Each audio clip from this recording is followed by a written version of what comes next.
But here's my question to you. Do you think I said anything to anybody about how upset I was? No.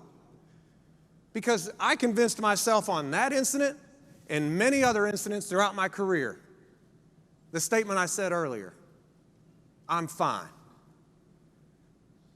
But I'll tell you why I had that reaction the way I did, even though I thought I was fine. Because I, just like every single one of you in here, we are human, obviously.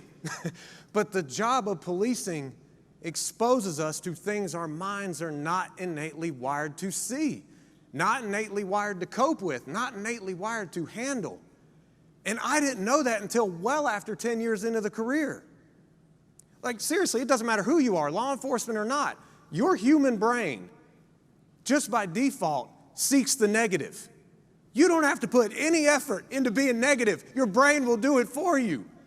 Your human brain seeks the path of least resistance all the time by default wiring. And it also seeks to conserve energy. And it never seeks you to be part of an uncertain situation.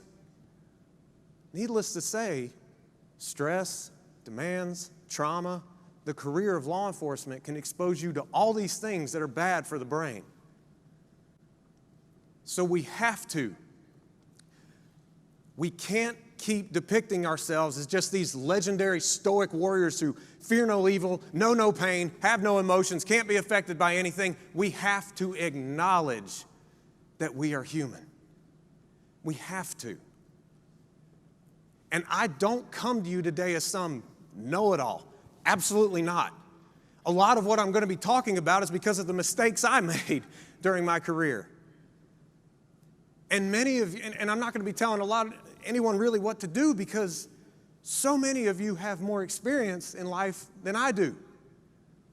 I'm not calling you old. I'm just saying you have more experience. Get that straight. But I come to you as support. Because on day one, when I got sworn in, I was like many of you. You had to tie me down. I was so excited. I was going to float away with excitement. And if someone came up to me and said, "Hey, Scott, you won't be chief of police one day," I would have said, "Get in your car and go to the hospital and get a mental evaluation right now. You've lost your mind." But little did I know through the career I would be treated for depression and addiction and post-traumatic stress disorder. I never thought it would happen to me. So I come to you today to give support and encouragement. Please understand, I've got your six. I'm here as your friend. But we have to acknowledge we're human, and the next thing we have to do is raise our awareness. Because you might be thinking to yourself, "Scott, man, I'm really doing good. I'm not bad. I really am doing fine, and I'm here proactively to keep doing well." I get that. But since we are human, what's one thing none of us in this room can be?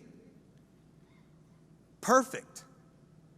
None of us can be perfect. And since we can't be perfect, it is our job, it is our obligation to ourselves, our family, our friends, and the communities you swore to protect and serve, to each and every day seek to grow to be a better version of what you were the day before. We can't settle. We can't just survive in law enforcement anymore. We have to have a mentality of thriving, and that will help us to raise our awareness.